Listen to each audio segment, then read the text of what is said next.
Our hearts beat to the city streets. We began to feel the fire. We rise like tall buildings as the chemicals, they take us higher.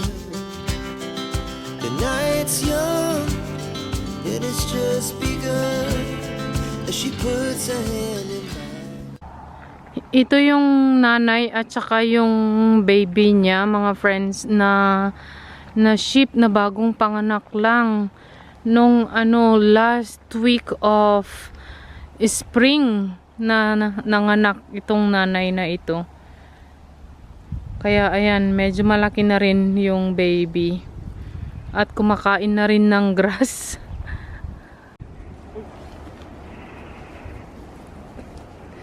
Nandoon kasi yung mga onions, mga friends.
Parado ng anak. Okay. Ay, sheep. Molve. Molve, karinyo. Ganun. Si. No, asdag aguanta la. Asdag aguanta la. La isyo. Ida isis ka kaigi. Mira, ay, asdag aguanta. No, asdag aguanta. No, aguanta la seba. Itaya. Sport, no, mes. Ay, sí. Muy bien. Las altres estan molt bé. Però aquesta mare que està donant de sopar, sembla que els agafa molta energia, allò de sopar. Sí. Les consumeix molt, Sí. Així, mira, per allà. Has de ficar més... Anak ko, has de ficar més... Com es diu? Mira, veus? Més obert les tisores. Així.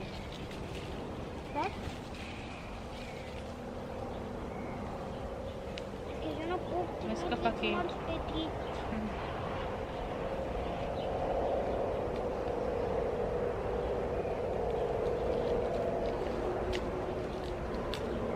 It's a duck. Deus, e fica aqui porque está. Deus?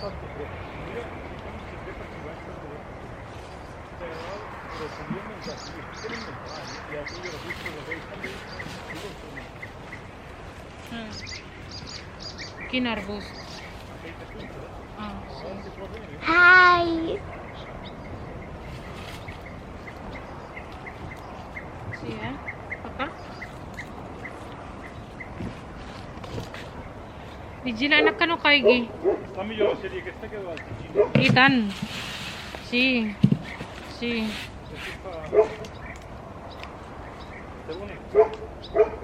No, vigila laki kamera.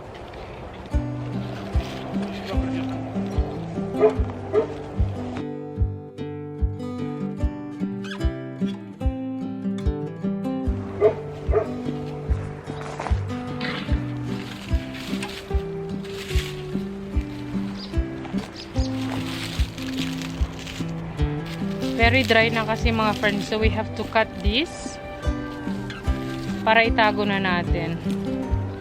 Gaganda, di ba? Very nice.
Ebi, Bina, guapa.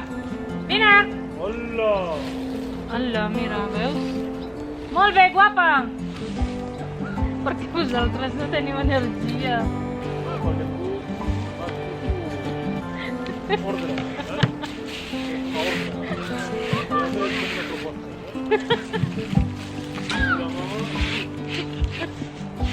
Molt bé, Everest.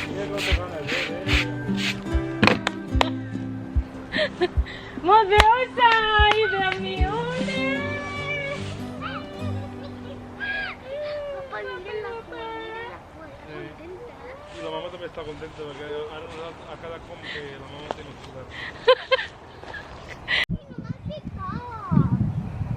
Ha? Ara, veus? Jo duc ara li sap greu, veus? Molt bé, Evi. Ai. Passa que jo duc un punt de rebel·lia.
So, bale, ito yung mga hindi pa totally dry.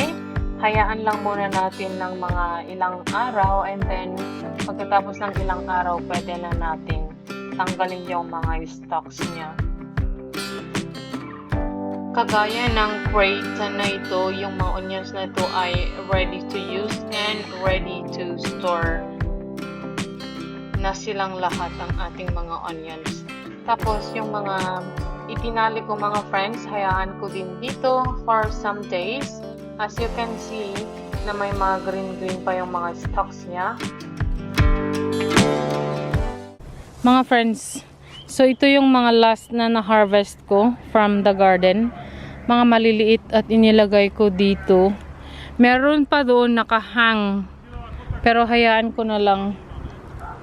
At ilagay natin dito at i-dry din natin. Ayan, parang dry na rin yung iba. I see. Ito mga friends, isang kahon, 1 crate. Na, ewan ko kung ilang kilo siguro. Hindi ko kasi inaano mga friends, kinikilo kung ilan ang naano namin. But I will try. Kasi ginagamit ko na rin sa pagluto mga friends. May mga maliliit. Ito yung mga as in na how do you call this? Yung parang hindi na diligan ng masyado mga friends. Kasi maraming weeds or kasi maraming weeds. So ayan. Pero kinuha ko na rin kasi nga we can use this. We can put this in our roast. And also if you want to pickle them, if you have a lot of this size, then you can pickle them. And it's delicious. Kaya, hindi ko sinasayang ang mga yan, mga friends. I am very happy.